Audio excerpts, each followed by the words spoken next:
오늘 주신 말씀을 통해서 함께 은혜 나눌 수 있기를 바랍니다. 우리 크리스천들을 가리켜서 다른 말로 제자라고도 하고요, 혹은 믿는 자 이렇게 이야기합니다. 신자라고 얘기합니다. 신앙생활을 믿음 생활이라 이렇게 이야기를 하는데요, 믿는다라고 하는 것이 굉장히 중요합니다. 모든 종교에서 믿음을 강조하고 또 요구합니다. 근데 기독교의 믿음은 좀 차원이 다르죠. 다른 종교들, 그러니까 모든 종교에서 가장 중요하고 핵심적인 것이 구원의 문제 아니겠습니까? 근데 다른 종교들은요, 우리 쪽에서 무엇인가 하는 것 혹은 하지 않은 것이 굉장히 중요한 조건이 됩니다. 전제가 됩니다. 근데 기독교는 좀 달라요. 기독교는 하나님 쪽에서 무엇을 하셨는지, 또 하고 계시는지, 또 앞으로 장차 하실 것인지, 거기에 대해서 알고 그것을 받아들이는 것이 훨씬 더 중요합니다. 심지어는 구원도 믿음으로 받는다라고 성경은 이야기하는데요, 오직 기독교만 그렇게 강조하고 있습니다. 에베소서 2장 8절 말씀에 너희는 그 은혜에 의하여 믿음으로 말미암아 구원을 받았으니 이것은 너희에게서 난 것이 아니요 하나님의 선물이라. 구원도 믿음으로 받습니다. 우리 쪽에서의 조건이 없기 때문에 하나님의 선물이래요. 데살로니가전서 1장 3절에서는 믿음이 역사를 일으킨다라고 합니다. 믿음이 대단한 겁니다. 히브리서 11장 6절 말씀, 믿음이 없이는 하나님을 기쁘시게 하지 못하나니 하나님께 나아가는 자는 반드시 그가 계신 것과 또한 그가 자기를 찾는 자들에게 상 주시는 이심을 믿어야 할지니라. 믿음이 없으면 하나님을 기쁘시게 못한답니다. 바꾸어서 보면은 하나님을 기쁘시게 하는 것은 무엇이라고요? 우리의 희생, 우리의 노력, 아니 우리의 믿음이 하나님을 기쁘시게 합니다. 그리고 하나님께 나아갈 때도 올바른 믿음을 가지고 나아가야 한다라는 것을 우리가 알 수 있습니다. 믿음이 너무 중요합니다. 구원받게도 하는 이 믿음. 믿음을 어떻게 정의하시겠습니까? 믿음의 정의 가운데 우리 방금 읽었던 히브리서 11장 6절 말씀 보시면은 그가 계신 것과 또한 그가 자기를 찾는 자들에게 상 주시는 이심을 믿어야 할지니라 이렇게 권면하고 있습니다. 이 말씀의 근거에서 믿음을 좀 보자면 다르게 여러 가지로 정의할 수 있겠지만 이 말씀의 근거로 두면은 믿음이라고 하는 것은 결론적으로 하나님의 존재 그리고 하나님의 성품과 속성에 대해서 알고 믿는 것을 믿음이라고 하는 겁니다. 믿음은요, 결과에 대한 것이 아닙니다. 우리가 흔히 착각하기를 믿음은 결과에 대한 것으로 오해합니다. 이런 결과가 되어질 줄로 믿습니다. 이 직장이 될 줄로 믿습니다. 우리 아들이 이 대학 갈 줄로 믿습니다. 내가 간구하고 기도하는 이 열매가, 이 응답이 오게 될 줄로 믿습니다. 그 신념이 강한 사람을 믿음이 강한 사람이라고 착각할 때가 있더라고요. 믿음은 결과에 대한 게 아닙니다. 그런 사람은요, 내가 바랬던, 내가 그렇게 되뇌었던, 내가 그렇게 붙잡았던 결과가 오지 않으면은 믿음 자체가 흔들리기 시작합니다. 왜? 내 믿음을 그 결과에 토대를 두었기 때문에. 내 믿음은 결과에 대한 것이 아니라 대상에 대한 겁니다. 하나님이 어떤 분이신가에 대한 것이 우리 믿음의 핵심입니다. 그렇기 때문에 내가 원하는 것, 내가 바라는 것 구할 수 있습니다. 간절히 구할 수 있습니다. 하나님 또 그렇게 하라고 이야기하십니다. 하지만 내가 구했던 것, 또 내가 믿는다고 생각했던 것, 내가 끊임없이 스스로 되뇌이며 세뇌시켰던 그 결과가 오지 않는다 할지라도 믿음 자체가 흔들리진 않아요. 실망할 수는 있죠. 낙심할 수는 있습니다. 하지만 믿음이 흔들리진 않습니다. 왜요? 믿음은 대상에 대한 것이기 때문에. 여러분 그렇지 않습니까? 짧은 인생 또 긴 인생을 사신 분들이 계시지만 한번 돌아보십시오. 내 뜻대로 안 됐지만 그것이 악한 길이었습니까? 하나님의 생각은 우리의 생각과 다르다고 하지 않습니까? 하늘이 땅에서 높음 같이 높다고 했습니다. 하나님의 능력으로 막으실 수 있는 일도 하나님의 지혜 가운데 허락하실 때가 있습니다. 하나님이시니까요. 우리는 다 알지 못하고 보지 못합니다. 하지만 하나님은 여전히 우리를 위하시고 우리를 사랑하시고 우리의 유익을 그 무엇보다 원하십니다. 그 대상이 누군지를 알면 결과에 좌우되지 않습니다. 환경과 조건에 따라 흔들리지 않습니다. 결국 믿음이 자라가기 위해서 필요한 것이 무엇입니까? 하나님에 대한 이해입니다. 우리가 하나님에 대해서 많이 알면 알수록 우리의 믿음도 비례적으로 자라가게 됩니다. 하나님을 제대로 그리고 풍성히 아는 만큼 우리의 믿음도 성장하고 성숙해 갑니다. 근데 성경에서 보면요, 이 알미라고 하는 것은 지식적인 알을 가리키는 것이 아니라 체험적인 알을 많이 가리킵니다. 지식적으로 하나님을 아는 것이 아니라 인격 대 인격으로 하나님을 만나고 그 하나님에 대해서 우리가 알아가는 것, 체험적으로 알아가는 것, 그것이 우리의 부르심과 또 목적입니다. 그런데 가만히 보면은 신앙생활 오래 한 분들, 모태신앙인들 경우에 이 하나님에 대한 오해가 많은 분들이 참 많으세요. 저도 모태신앙이고 PK입니다. 목회자 자녀인데요. 저도 그런 게 굉장히 강했습니다. 교회는 이래야 돼. 하나님은 이런 식으로만 일하셔. 하나님은 이런 방법으로만 말씀하셔. 교회라면은 이 정도 구조는 가지고 있어야 돼. 교회라면 적어도 이 프로그램, 이 시스템은 갖추고 있어야 돼. 교회라면 적어도 이런 것들에는 헌신해야 돼. 그런 것이 많았습니다. 지나고 보니까요, 오히려 그런 것들이 내가 하나님을 새롭고도 풍성하게 알아가는데 얼마나 걸림돌이 되었는지 모릅니다. 올해가 종교개혁 500주년이 되는 해입니다. 그래서 많은 분들이 종교개혁지도 탐방하고 하시는데요. 저는 작년 11월에 좀 먼저 다녀왔습니다. 제가 계획이 있었던 것은 아니고요. 한국에 계신 어머니께서, 어머니도 사모님이셨거든요. 제 아버지가 목사님이셨는데 5년 전에 하나님 곁으로 가셨습니다. 홀로 되셨는데요. 어머니께서 이런 그 패키지 프로그램이 있는데 같이 가겠느냐? 그래서 이제 가겠다고 했습니다. 여기서 이제 팀은 한국에서 출발해서 유럽으로 가고 저는 미국에서 비행기 타고 체코로 가서 거기서 이제 처음으로 이제 합류를 했죠. 만났죠. 가서 보니까 대다수 분들이 한국의 시골의 어떤 지역에서 오신 목사님들이에요. 사모님하고 부부 동반으로 다 오셨습니다. 다 그분들이고요. 그 외에는 저하고 저희 어머니 그리고 젊은 집사님 커플 한 커플 이렇게가 다였어요. 그러니까 거의 이제 그 패키지가 그 한 지역에서 같이 오신 목사님 사모님들이 주가 되는 거죠. 근데 같이 여행을 하다 보니까 서로 알아가다 보니까 얼마나 구수하고 얼마나 좋으신지 참 인정도 많으시고 좋았습니다. 근데 그러다가 뜻하지 않은 사건이 발생했어요. 그것도 주일날 아침에 터졌습니다. 우리가 여행을 갔지만 주일 아침에는 뭘 해야 됩니까? 예배를 드려야죠. 또 다 목사님들이신데. 그래서 어떻게 예배를 드릴까 이렇게 얘기하다가 서로 이제 합의를 본 게 호텔에서 떠나기 전에 버스에 앉아가지고 거기서 간단하게 예배를 드리고 가자. 좋다. 다 좋다고 했습니다. 간략하게 하자. 예배를 드렸어요. 은혜롭게 예배를 드리고 버스가 출발하려고 하는데 어떤 한 나이 제일 많으신 목사님이 나오시더니 마이크를 잡으시고는 막 야단치시기 시작하는 겁니다. 막 혼을 내시는데 뭐 1절, 2절 막 계속 가는 거예요. 핵심은 그겁니다. 예배를 이딴 식으로 드리면 안 된다는 거예요. 제대로 드리지 않았다는 겁니다. 그러니까 뭐가 제대로 드리지 않았는지 내용을 귀 기울여 봤더니 찬송가를 2개밖에 안 불렀대요. 그리고 더 결정적인 실수는 설교하시는 목사님이 설교하시기 전에 성경 본문을 봉독을 안 하셨대요.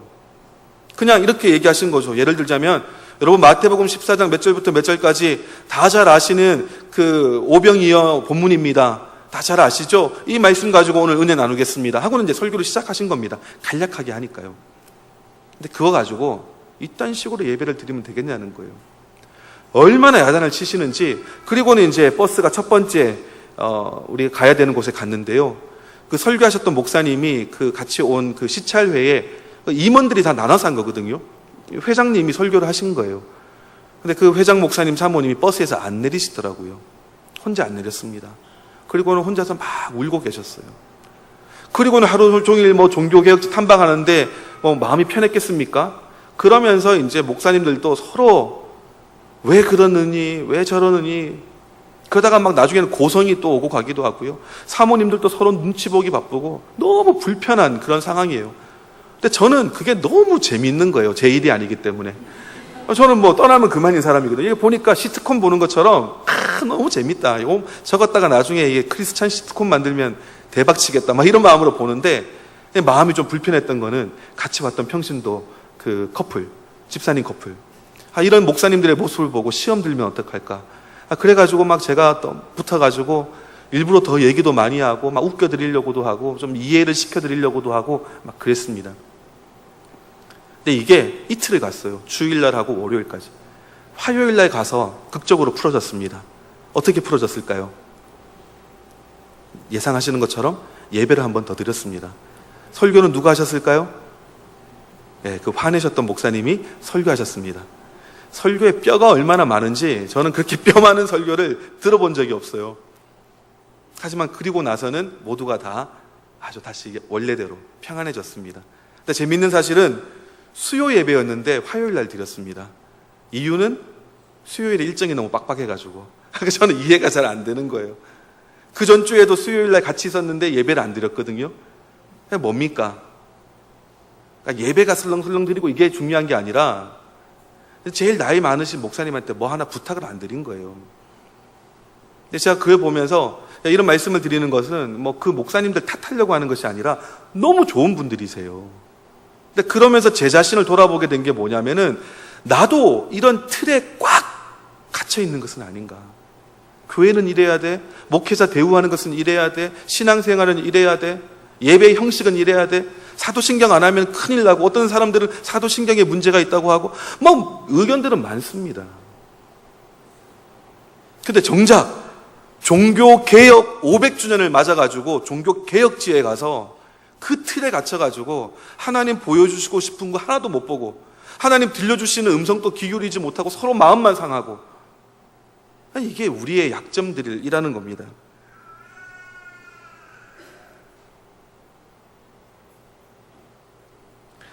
어떤 사람들은요, 내가 은혜 받은 수단이 전부라고 생각하는 경우도 있습니다. 좋죠.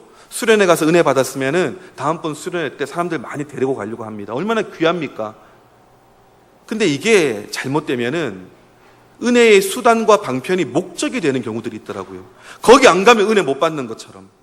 저도 미국에 있는 어떤 교회에 처음에 출석했을 때 그 교회가 소위 띠레스 디아스라고 하는 프로그램이 굉장히 잘 돼 있었습니다. 근데 거기 안 가면 안 돼. 저는 신학생이고 전도사인데도 거기 안 갔다 왔어요. 그러면 저는 그 교회에서 완전히 열등한 교인입니다. 아직 뭐 제대로 모르는, 은혜를 체험 못한, 하나님을 제대로 알지 못하는. 그래서 말씀드렸죠. 저는 한국에서 TD 갔다 왔습니다. 그거랑 다르대. 우리 교회 TD를 해야 된대. 이러면은 잘못되기 시작하는 거. 좋은 열심이 잘못된 것으로 빠질 수 있죠. 제자훈련 반드시 해야 됩니다. 제자훈련 또 반드시 1대1 해야 됩니다. DTS 갔다 와야 됩니다. 단기 선교 갔다 와야 됩니다. 이 프로그램 해야 됩니다. 이 구제 사역 해야 됩니다. 다 선하고 좋은 것들입니다. 다 은혜의 방편들이에요. 근데 그게 목적이 되어버리면, 그거 안 하면 큰일 나는 것처럼 해버리면은 안 되죠. 오히려 그것이 하나님을 새롭고도 풍성하게 경험하고 알아가는데 걸림돌이 되는 경우들이 많더라고요. 우리의 목적은 하나님을 알아가는 것입니다.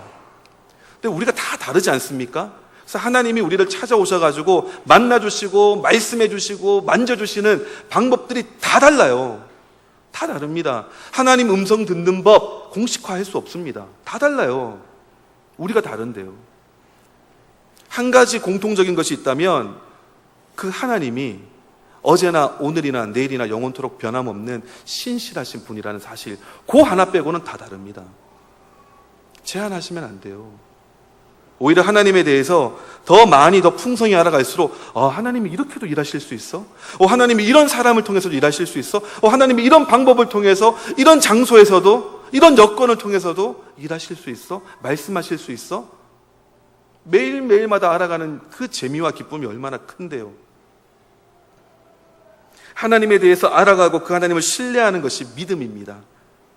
그렇기 때문에 우리의 믿음이 자라가기 위해서는 하나님을 아는 지식이 자라가야 됩니다. 우리의 신앙 가운데 정체되어 있는 부분들, 삶 가운데 늘 같은 부분에서 넘어지는 부분들, 가만히 보면요, 하나님에 대한 오해 하나만 풀어줘도 해결되는 것들이 참 많이 있습니다. 오해가 많아요. 예를 들면요, 중보기도라고 하는 것도 그렇습니다. 어떤 사람들은 중보기도를 하나님께 나의 정성과 나의 그런 어떤 마음을 들여가지고 하나님을 설득해서 다른 사람들을 위한 응답을 받는 것을 중보기도라고 생각하더라고요. 저는 그렇게 생각하지 않습니다. 잘못하면 큰 오해에 빠질 수 있거든요. 어떤 오해요? 어떤 착각이요? 하나님, 김 집사님이 계신데 지금 아픕니다. 병으로 앓고 있습니다. 주님, 이 김 집사 불쌍히 여기셔서 병 고쳐주세요. 간절히 기도합니다. 심지어 막 금식하며 기도하기도 하고요. 눈물을 흘리며 기도하기도 합니다. 얼마나 귀합니까? 내 문제도 아닌데 다른 사람을 위해 가지고. 그런데 이것이 잘못되면요, 하나님에 대한 올바른 이해가 없으면은 나도 모르게 어떻게 생각하기 쉽냐 하면은 하나님은 이 집사님에 대해서 아무런 관심이 없어. 아무런 사랑이 없어. 막 병 때문에 신음하고 있는데 그거 뭐 그냥 듣지도 않아. 그래서 내가 하나님께, 하나님 김 집사 좀 봐주세요. 내가 이렇게 간절하게 주님께 구하지 않습니까? 좀 불쌍히 여겨주세요. 얼마나 힘들어합니까? 대놓고 이야기하진 않지만 뭐가 깔려있다고요? 내가 이 사람에 대해서 가지고 있는 연민과 사랑과 관심이 하나님이 가지고 계신 것보다 훨씬 크다는 겁니다. 그게 사실입니까? 사실이 아니죠. 하나님이 나보다 훨씬 더 이 사람을 사랑하시고 훨씬 더 잘 아시고 그 신음소리에 귀 기울이고 계시고 그 기도 소리 듣고 계신데요. 오히려 중보기도는 뭐라고요? 하나님의 뜻이 이 사람 가운데 이루어지도록 난 동의하는 겁니다. 하나님 나라에는요, 병자가 없대요. 그 하나님 나라가 임하시면 병이 낫게 되어 있습니다. 하나님의 뜻은 무엇이라고요? 하나님의 뜻이 하늘에서 이미 이루어진 것처럼 이 땅에서도 이루어지는 것, 그것이 하나님의 뜻입니다. 우리 보고 그렇게 기도하래요. 누가? 예수님이. 하나님의 뜻은 이미 정해져 있다는 겁니다. 하늘에서 이루어졌대요. 근데 아직 이 땅에서 내 삶 가운데 이루어지지 않았으니까 이루어지게 하는 방법, 하나님 정하신 방법이 기도라고 하는 방법이라는 겁니다. 근데 내가 하나님을 설득하는 기도가 아니라 이미 이루어진 그 뜻이 이루어지도록 동의하며 간구하라는 거예요.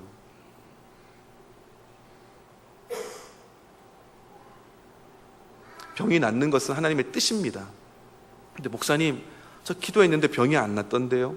그게 너무 실망이 되고 상처가 돼가지고 그 다음부터는 두려워서 기도를 못 하겠는데요? 이해는 합니다. 하지만 중요한 것은 뭐라고요? 그냥 우리는 우리의 할 몫만 하면 되는 겁니다. 하나님, 이 사람이 회복되는 것이 하나님의 뜻이죠. 왜? 인간을 원래 창조하신 원래의 목적과 모습이 병든 모습이 아닌데요. 하늘나라에 있는 모습이 그 모습이 아닌데요. 기도하는 겁니다.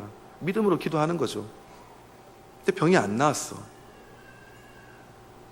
어떡하겠습니까? 결과에 대한 것이 아닌데요. 여전히 우리의 믿음은 대상이신 하나님께 있습니다. 이 짧은 인생 아둥바둥하며 살아가니까 우리가 못 보는 거죠. 영혼에 비하면 잠깐 있다가 하는 인생 아니겠습니까? 이게 다라면은 실망할 수도 있죠. 하지만 하나님의 생각은 우리의 생각과 다릅니다. 뭔가 더 놀라운 뜻이 있겠지. 왜? 하나님을 아니까. 지금까지 나의 신앙생활을 통해 하나님이 어떤 분이신지를 내가 알았으니까 결과에 상관없이 하나님을 신뢰할 수 있는 겁니다. 하나님을 올바로 알아가야 됩니다. 근데 하나님은 어떤 분이십니까? 하나님의 이름도 많이 있죠. 여러 가지로 설명할 수 있습니다. 하지만 오늘 읽었던 본문 말씀에 근거하면 하나님은 사랑이십니다. 요한일서 4장 8절 말씀에 사랑하지 아니하는 자는 하나님을 알지 못하나니 이는 하나님은 사랑이심이라. 제가 미국에서 왔기 때문에 영어로 한번 읽겠습니다. Whoever does not love does not know God, because God is love. 뭐라고요? 하나님은 사랑이시라. 4장 16절에도 하나님이 우리를 사랑하시는 사랑을 우리가 알고 믿었노니 하나님은 사랑이시라. 사랑 안에 거하는 자는 하나님 안에 거하고 하나님도 그의 안에 거하시느니라. 하나님의 본질이 뭐라고요? 사랑이라는 겁니다. 하나님은 사랑이 많으신 분이다? 아니요. 하나님은 사랑이 크신 분이다? 아니요. 하나님은 사랑이십니다. 그게 본질이에요. 그게 하나님입니다.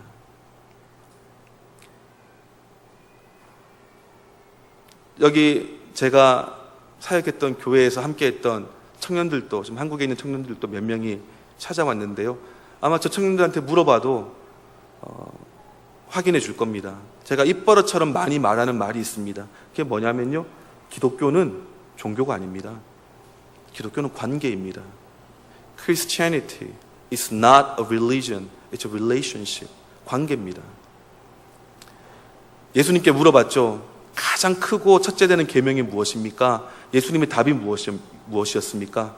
마태복음 22장 37절부터 예수께서 이르시되 네 마음을 다하고 목숨을 다하고 뜻을 다하여 주 너의 하나님을 사랑하라 하셨으니 둘째도 그와 같으니 내 이웃을 내 몸과 같이 사랑하라 하셨으니 이 두 계명이 온 율법과 선지자의 강령이니라. 뭐라고요? 하나님 사랑하고 내 이웃을 내 몸과 같이 사랑하라. 여기에 다 들어있다.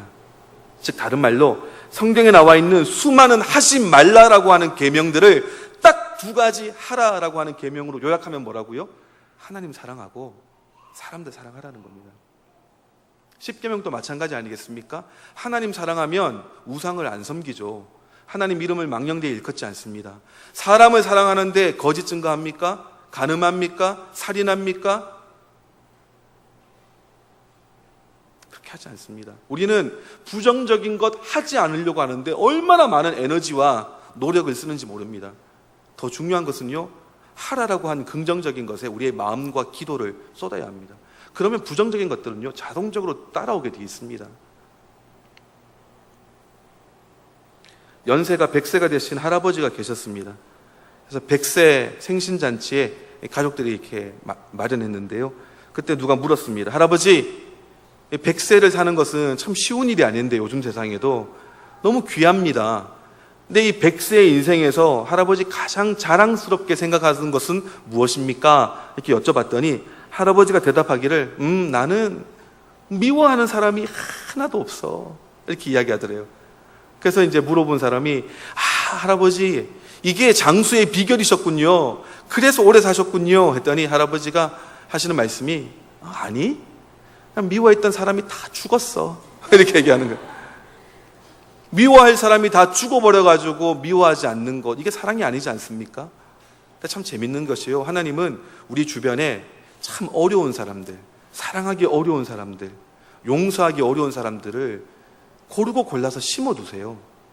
왜요? 우리 애매하게 힘들게 만들려고? 신앙생활 편하게 하면 안 되니까? 하나님이 좀 변태라 가지고 좀 우리에게 막연히 고통 주시려고? 아니요. 그래야 우리가 사랑을 배울 수 있으니까요. 그래야 우리가 사랑을 실습할 수 있으니까요. 그래야 우리가 사랑 안에서 자라갈 수 있으니까요. 고르고 골라주신 선물이죠. 근데 더 중요한 것은요, 이것을 가능하게 하시는 분이 하나님이라는 겁니다. 하나님이 다 이거 오케스트레이트를 하세요. 그리고 하나님의 사랑으로 사랑할 수 있도록 우리를 도와주십니다. 요한일서 4장 19절 말씀에 우리가 사랑함은 그가 먼저 우리를 사랑하셨음이라 이렇게 이야기합니다. 우리가 사랑할 수 있는 것도 먼저 사랑받았기 때문이래요. 그렇기 때문에 하나님의 사랑을 믿는다는 말은요, 다른 말로 좀 바꾸어 설명하자면 하나님의 사랑을 내가 받아들인다는 겁니다.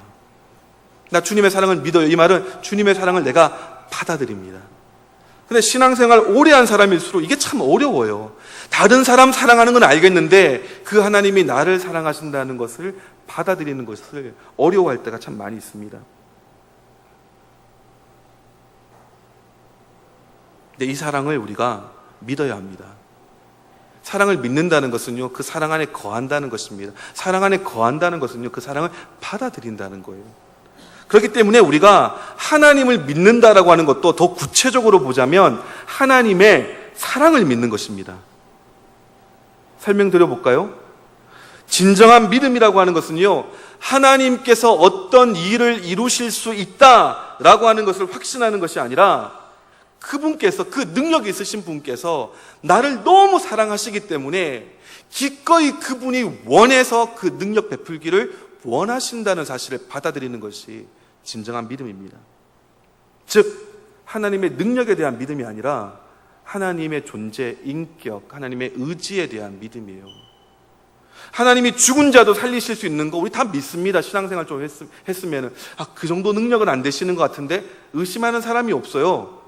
근데 그 하나님이 나를 위하시고 나의 신음소리에 귀 기울이시고 나의 작은 문제, 하지만 나에게는 너무나 큰 문제까지도 돌보고 계신다, 관심을 기울이고 계신다, 이 사실 받아들이는 것이 힘들 때가 많다라는 겁니다. 하나님을 믿는 것은요, 그분의 사랑을 믿는 것입니다. 그럴 때 17절처럼 이로써 사랑이 우리에게 온전히 이루어진 것은 우리로 심판날에 담대함을 가지게 하려 함이니 주께서 그러하심과 같이 우리도 이 세상에서 그러하니라. 어떤 일이 벌어진다고요?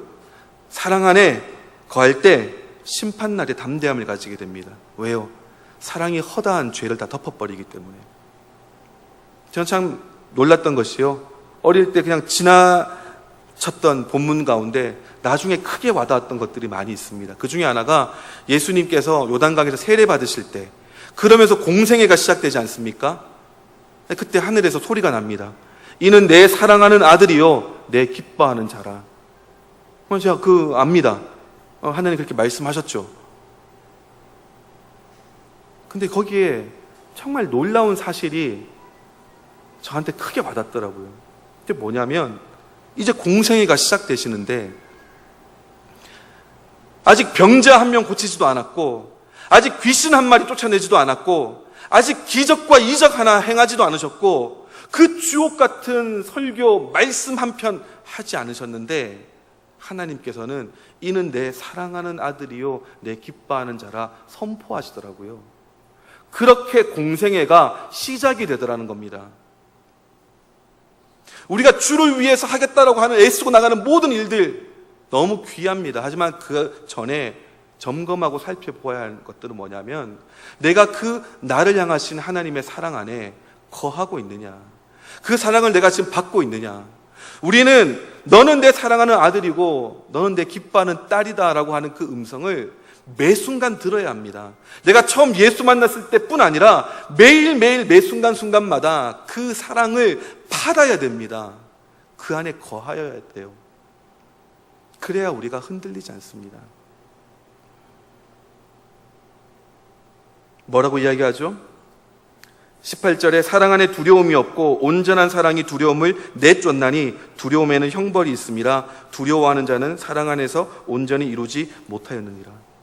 믿는다고 하면서 크리스찬이면서도 어떤 결정을 내릴 때 두려움 때문에 결정내는 게 많습니다. 이렇게 되면 어떡하지? 내가 망하면 어떻게 되지? 이렇게 선택했다가 이렇게 되면 어떡하지? 저 사람이 나를 이용하면 막 두려움이 너무 많아요. 그 두려움에 근거해서 결정할 때가 얼마나 많이 있습니까? 근데 성경은 뭐라고요? 두려움이 너희를 주장하지 못하게 하라는 겁니다.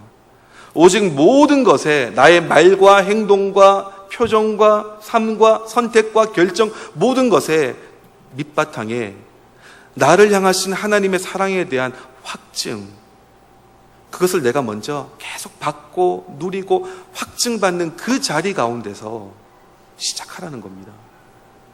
두려우세요? 그럼 점검하셔야 됩니다. 멈추 서셔야 돼요. 그리고는 하나님, 나를 사랑하시는 거 아는데 지금 자꾸 두려움이 오니까 그게 내가 흔들리나 봅니다. 주님, 내가 주 앞에 머물러 있습니다. 주의 사랑을 부어주세요. 새롭게 알게 해주세요.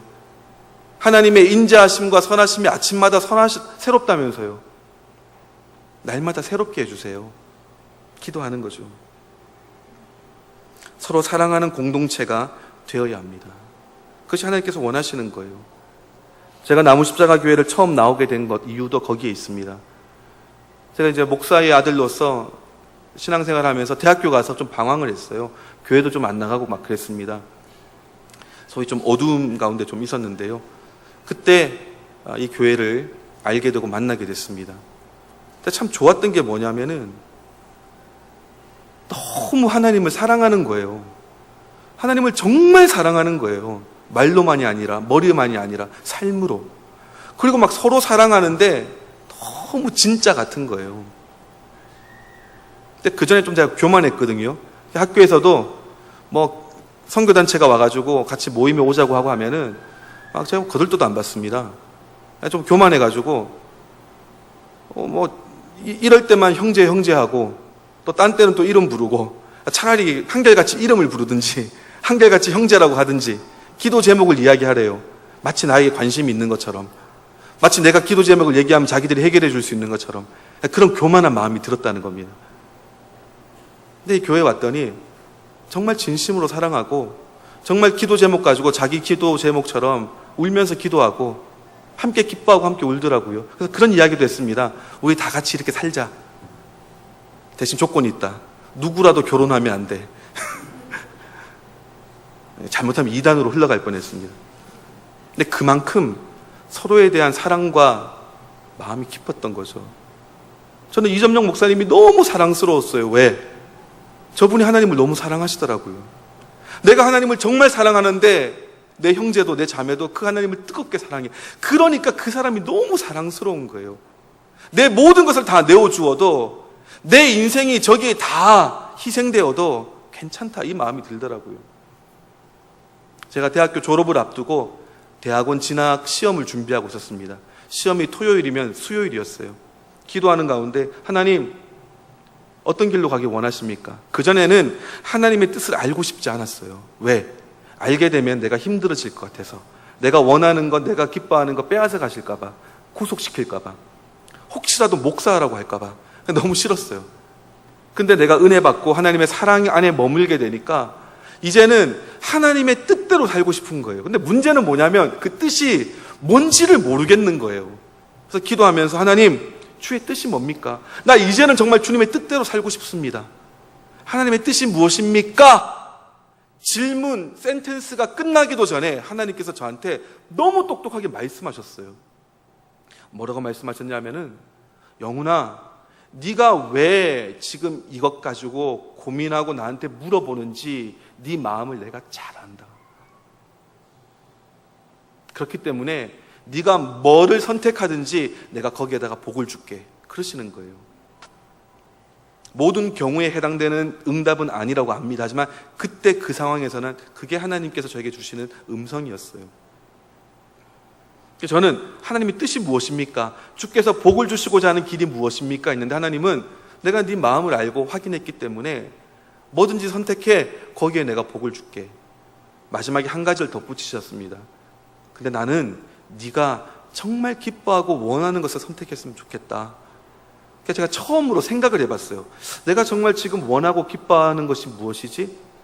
답이 너무 분명한 거예요. 하나님, 교회 들어가 살고 싶습니다. 그게 수요일이었는데 금요일날 금요철에 와서 목사님한테 얘기했더니 목사님이 좀 걱정하시면서 그래도 내일 시험은 볼 거지? 그러시는 거예요. 시험은 보겠다고.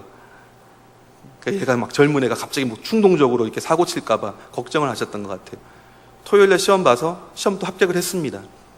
대학원은 안 갔어요. 교회 들어왔습니다.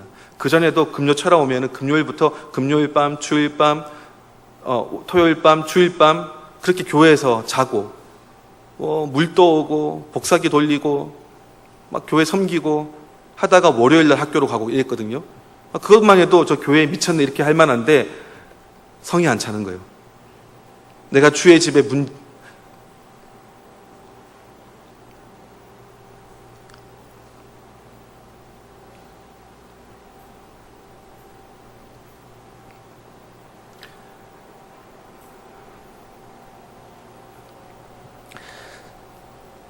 내가 주의 집에 문지기로 있는 것이 좋사오니 이제 그 마음이 드는 겁니다. 들어와서 살기 시작했는데요. 2년을 살았습니다. 여러분 앉아 계신 그 장의자에서 잤어요. 저기 뒤에 보이는 유아실 같은 데서 잤습니다. 살았습니다. 그게 제 인생에서는 가장 귀하고 가장 소중한 시간이었어요. 그리고 그 결과 제가 목회자의 길을 가게 되었습니다. 미국에 가서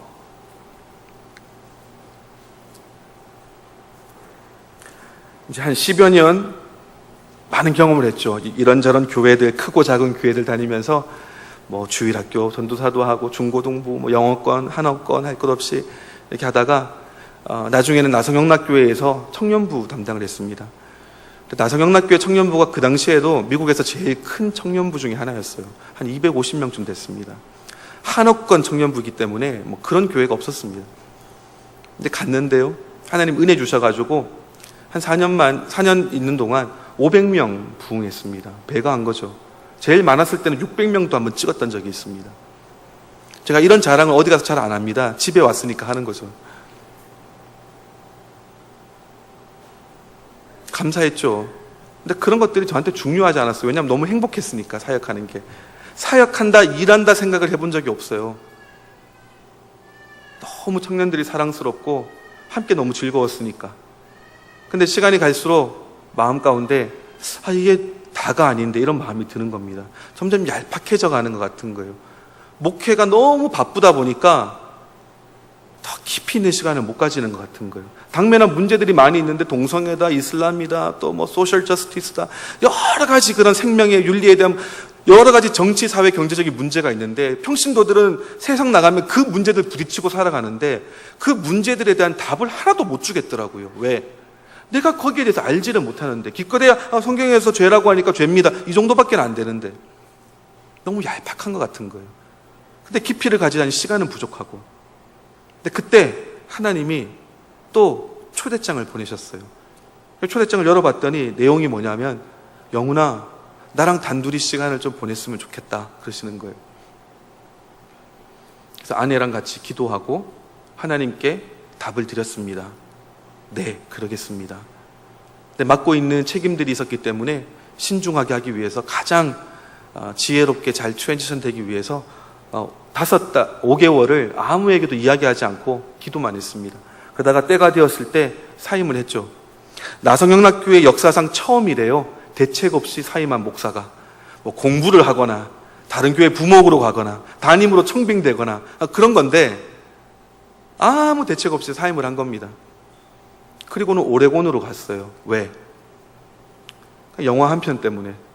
제가 어릴 때 좋아했던 영화 구니스, 제 어린 시절 로망이었습니다. 저렇게 살고 싶다. 알고 보니까 구니스를 오레곤에서 찍었더라고요. 바닷가에서. 한번 가봐야겠다. 그렇게 갔다가 연결된 교회가 링컨시티 한인교회입니다. 바닷가에 있어요. 너무 아름답습니다. 교회는 몇 명 안 돼요. 근데 문 열고 나가면 뒤에 보이는 그림보다 훨씬 더 아름답습니다. 저렇게 포토샵을 하지도 않았어요. 5월이면 고사리 캐고 6월이면 미역 따고 미루가이 캐고 낚시도 하고 블루베리 따고 길에 널린 게 블랙베리입니다. 한국에서는 복분자라고 하죠. 너무 많아서 따먹지도 않아요. 그곳에서 하나님과 시간을 보내고 있는데 행복합니다. 왜요? 중요한 게 무엇입니까? 중요한 거는 하나님의 사랑 안에 거하는 거예요. 그렇다고 해서 저처럼 모든 걸 다 팽개치고 저기 시골로 가가지고 하나님과 단둘이 시간을 보내야 된다. 그 말씀 드리는 게 아닙니다. 오해하지 마십시오. 사람마다 다 다르다고 했지 않습니까? 또 때가 다르고 시즌이 다 다릅니다. 근데 그 시즌에 하나님은 저한테 그런 초대를 보내주셨어요. 그리고 엊그제 하나님께서 저한테 그런 말씀을 또 주시더라고요. 어떤 말씀을 주셨냐면은 내가 많은 사람들한테 초대장을 주었지만 너처럼 반응한 사람은 없었다.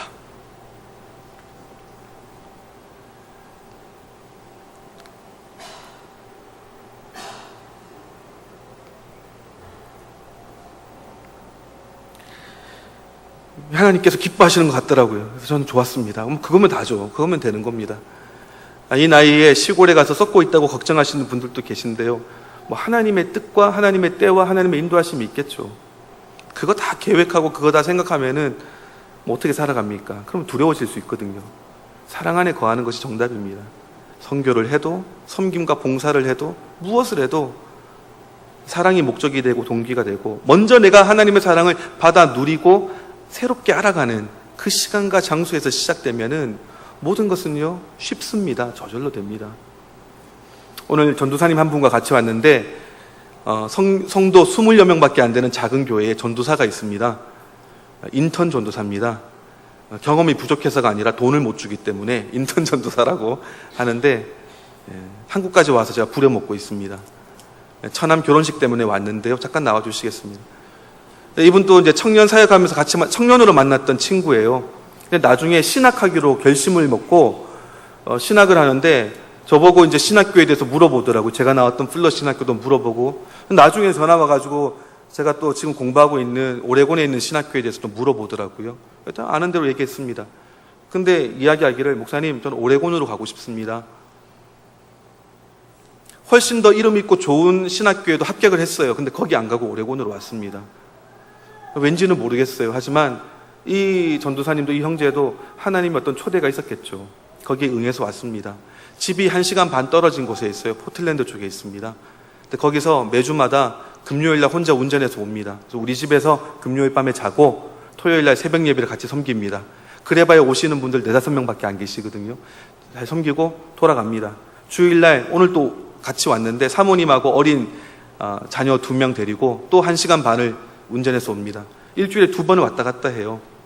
돈도 안 주는데. 근데 그 왔다 갔다 하는 그 길이 이 형제에게는 하나님과 데이트하고 만나는 시간이고요.